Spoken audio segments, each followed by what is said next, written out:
Welcome in 5 minutes with Sean, maybe 10. Here we are, April.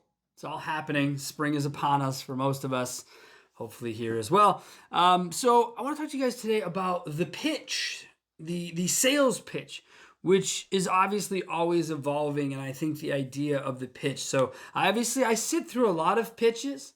That's our business model. So it's for me to listen to those so other people don't have to. And there's obviously really good ones that are really precise. And there are others that are just, they go on so long that you really lose what you were there for, right? So I'll give you one example is what I like to refer to as the Dave Lemon presentation. The Dave Lemon presentation consists of someone talking really, really well about a topic for just under 8 minutes. And then someone on the other side saying questions or no? Yes? Great, let's move forward. And I mean, you're talking 10 minutes tops. That's the DL pitch. Then you have what I like to refer to as the agency pitch. And I'm not being specific to any agency. It could be any one in particular that has like 95 PowerPoint slides in their deck for their presentation. Okay? And that presentation takes like, I don't know, really, really too long. Hour and a half. Like people say, oh, Sean, but you got to pitch a deal. You got to get immersive. Wrong. For the most part, most dealers aren't interested in being immersive. They're interested in being involved, conversated with. Okay? And people tend to really push too hard on their pitch. This is going to sound bad, but I can't explain it any other way. Everyone is trying to get laid on the first date.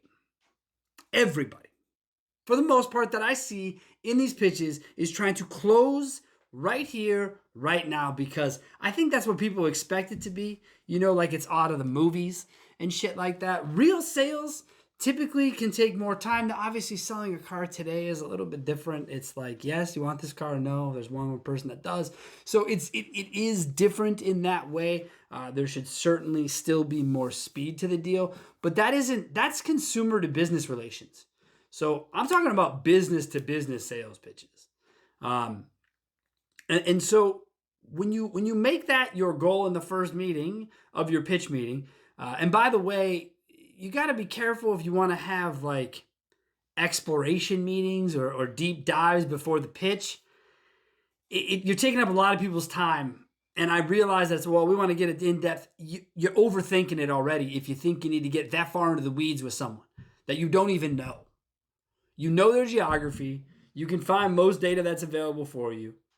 And then that can sort of be it. Be careful requesting that sort of 35-minute deep dive before you make the presentation, a week later. Just, that's all I say. Is I think it takes up more time than it needs to. And I think you should already have an idea. But the reason that I bring it up recently is because here I am responsible for the pitches. Okay? I'm the pitch guy. And we're coming up on year 9 next month. And I just literally had the most comfortable demo I've ever had in my whole life. With my own product, guys. 9 years. Because originally starting off, people didn't know and understand what we did. Shit, most people still don't know what we do. But those in the know, which is all that matters, know what we do. And it wasn't originally what they thought it was when they got into the service, because the way I kept presenting it and tried to overthink it, make it this wider thing than it was, when it was just simply, I'm here to help you deal with digital marketing.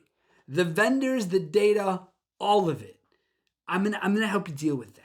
And it kind of evolved and went around, and then I tried some other things. And recently I had a 17-minute call with a multi-store group that went from pitch to explanation to done, all on their doing. They wanted the pitch, by the way, happened via LinkedIn, got a message at like 9 in the morning. Someone wanted to have a call with me at 10 in the morning. Put that together, got there, and within 17 minutes, they moved themselves to the finish line. Now, maybe that's why the pitch was so easy. But to be honest with you, I got really nervous because I don't usually have that least amount of time. This deal wasn't really even on my radar. There had been discussions and we had sort of put it off for a couple weeks, and then all of a sudden it just fast forwarded, and you had to be ready for that. But what happened during the 17 minutes was I did my pitch for about the first 4, because that's really what it took for me to explain. Because luckily now we have like visuals and it's really easy when you can be in like a Zoom atmosphere for that. But the reason that it was 17 minutes is because I took the next 10 minutes to listen, to say they were talking amongst themselves, right? And then talking to me and then asking questions, but listening, active listening, coupled with situational awareness, to me is more key than the refinement of your pitch. Yes, you have to know your basics. Yes, you don't want to overtalk. But if you're actively listening and you're aware of the situation and people's body language and what's happening with you whenever applicable, don't get me wrong. Sometimes I'm on pitches where we're all on Zoom with no cameras. People still have an inflection in their voice. There is still pauses. There is still time between. Jokingly, I like to watch when people go to mute, right? We're all on a Zoom call. All of a sudden, their line becomes muted. We know what's going on. That's all good. We understand in the situation where we have to go next. So I say it to people because I learned all of this selling cars. Everything I know about selling, I learned from selling cars. And it's not as easy, I've learned, to apply retail sales to those of business sales. I've talked about this before on the show, that it's a different animal that in no way was I ever prepared for. There's no way. Absolutely not. And so now everything comes to us, right? We don't go out looking for it, and we're fortunate in that way, but it does change the pitch. So I ask you guys, what do you do on your pitch? How do you work to refine it? And how often are people giving you honest feedback on your pitch?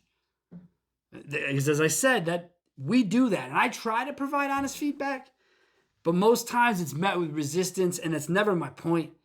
It's, oh, that's why you're not signing up for the product. Well, hold on. That's not it. I was just trying to say I sit through a lot of these, and so this, that, and the other thing. So think about where you're getting your honest feedback, and think about maybe not trying to get laid the first time you meet somebody. Maybe think about building rapport and relationship and letting the deal come together naturally, and I bet you 10 to 1 it'll last longer. All right? Thank you guys so much for yet another wonderful week. We're going to get back to some sit-downs coming up, so tune in and enjoy. Have yourselves a wonderful week.